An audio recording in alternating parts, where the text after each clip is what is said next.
hey, listen, if you really are racist, the Donald Trump has just exposed everyone who it is. And I mean, I don't know how you can defend it at that point. You're like, hell yeah, what a great retweet! Like, what a fucking God. I mean, he's legit the man just wants to go home. The worst punishment he could have is making him be president 4 more years. That's the last thing he wants.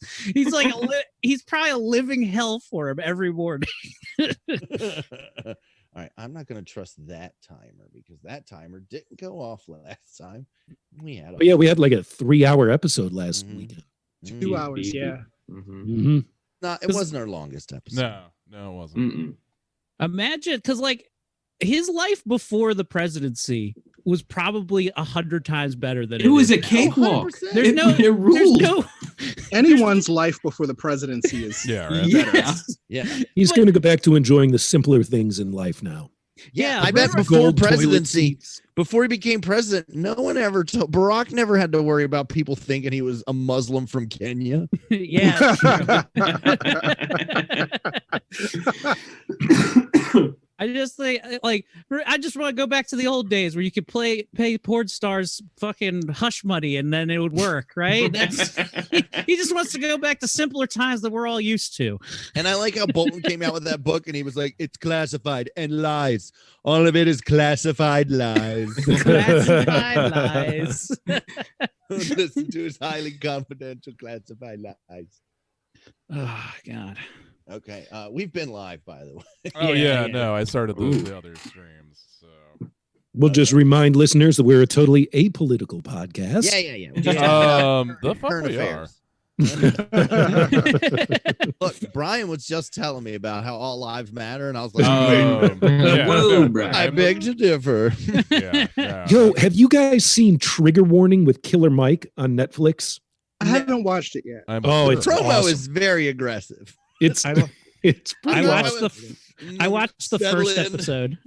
It's pretty funny where he tries to buy all black things, like it only spend money in the black community. Yeah. He starts off because he has to walk places. So he's like, there's no black owned car company. So he's like, so I walked over to here. Yeah.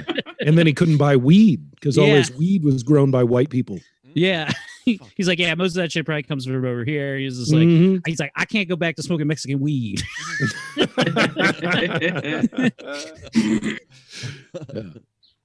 So Haley's in the chat. Chuck's in the chat. Hi, everybody.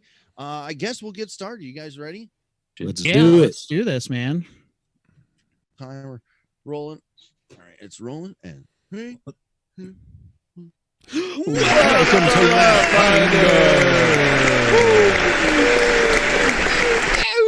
Hey guys, welcome to Laughfinder, Baltimore's premier Paizo-based comedy podcast. I'm Tommy Sinbado. Thank you. And I'll be playing Kit Ramsey, baby. Yeah, lead singer of the band Bobo Cole. Because if you're into cogs, you're gonna get the goblin hogs. What? Thanks. That's what they call penises. So guys, we had a very busy week. I got to headline Magoobies for the first time. Had a great couple shows. I know Haley came out, Charlotte came out, both wearing pictures of my senior portrait on their shirts, and Charlotte was wearing her Sphincter Club leggings. Oh, yeah. So thank you very much for coming out and supporting. And speaking of support, this next person is destitute as fuck. He's so destitute that his virtual background is a fucking bagel that I came all over. Why did you? Because it was out. It was on the come on this corner. I didn't have any butter. No. We call it cum bagel. Nothing rhymes with bagel. Justin. Oh shit. Oh, stop it. I didn't even reveal your name. Ladies and gentlemen, since you do not have a guest that is not Michael Winslow, filling in for the guest spot during this quarantine, the one and only Mr. Ben Hancock.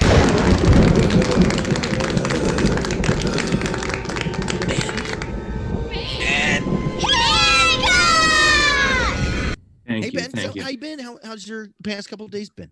I've been good. I actually went down to Salisbury on my bike, and my brother got a new motorcycle that he immediately dropped. What do you mean? Nice. Oh, What? He was moving it around and it fell over. He wasn't on the bike when he dropped it, but Was he on concrete, like a hard surface? he was. Yeah. so that I- immediately does thousands of dollars of damage, right? Well, luckily he only scratched some chrome, so he should be able to just sand and polish that out. Yeah. When But to I make dropped, when I fell over at a stop sign, I mean, laid my bike down. It dented my tank on the side. Oh no. And I was also hurt too. Thanks, guys. Yeah, that's it. Yeah, you're fine. Yeah. But I remember I Heal, fell though. over. Tanks don't heal. No, I'm probably just gonna have to Bondo. My plan is to Bondo it, buff it until it's smooth, and then I want to get my tank wrapped. I want to get a vinyl wrap on the tank of like a chrome gold or something. Can't you use like a plunger and pop the dent out? All my plungers are covered in shit, Aaron. Yeah. Shit on my bike. That's the reason why I don't do butt sex. I don't want to get shit on my bike. Oh, speaking of which, Goes to real regular quick, I want to tell you sex. guys, Friday night, my work wife, Jennifer, came to the show with her husband, and her husband is a drinker. So at the end of the show, she was over at Wits End at the bar talking to me, and she was like, his name is Brant. Okay. And she was like, Brant saw my brother. We went to my brother's house where he has a pool, and my brother is ripped. Like we're talking like Ryan Reynolds in Deadpool ripped. And Brant saw him, and Brant was like, I could do that. You give me 12 weeks, I can be shredded like that guy. I'm a Marine. And she was like, there's no way you can do that. And he was like, you want to bet? And she was like, yeah. So I bet him. So in 12 weeks, he has to be shredded. And I was like, okay, or else what? She goes, or else I peg him. What? What? Well, what does he get if he wins? And she was like, a golf trip with his buddies. It's literally just a win-win-win-win for her. You need a lawyer to get involved. This isn't Yeah. equal. He's like, what if he loses? I peg him. And what if he wins? I peg him. We have shared interests. I told her though that's quite a motivator. Like Yeah. I would get in seriously good shape if I failed a weigh in and they're like, you're getting pegged. Well, if you're getting close and you don't think you can quite break the cusp, I would want to know what the peg looks like. You know, if we're talking a number 2 pencil, I might eat a piece of That's pizza. true. That's true. If it depending, no, well, It has spikes. I think the fear, any man's fear with getting pegged is that you love it, right? Yeah. Fear. It is, Yeah, yes. I'm very afraid of that. I'm not That's afraid it. of how it will feel, of how bad it will hurt. I'm afraid of how good it will feel. Mm-hmm, mm-hmm. Man. Yeah. Finally, yeah, that's it. That's what I'm saying. Like Richard Simmons should have had pegging to the oldies. A bunch of fat old people with a strap on. Speaking of strap on, this next gentleman has given many a senior citizen a dick down. Ladies and gentlemen, actor, writer, comedian, Mr. Brian Preston. What? And fuck your grandma. Jared Tall, booty hole.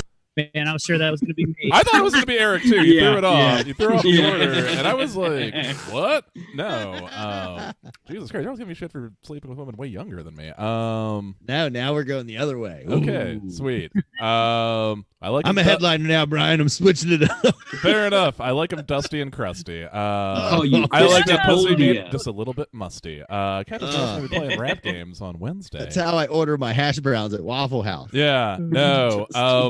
Frankly, I stay eating at Bob Evans, if you know what I mean. As Bob Evans. Anthony's in the chat. Anthony joined us for Anthony. Oh, cool. or for I'm Games sure. Night, yeah. Well, you know what? I think he had a great time on Wednesday. He did. He Yeah, did. shout. So Yeah. Brian, who will you be playing? Oh, well, I'll be playing Flarn, the fortunately not dead Goblin Rogue.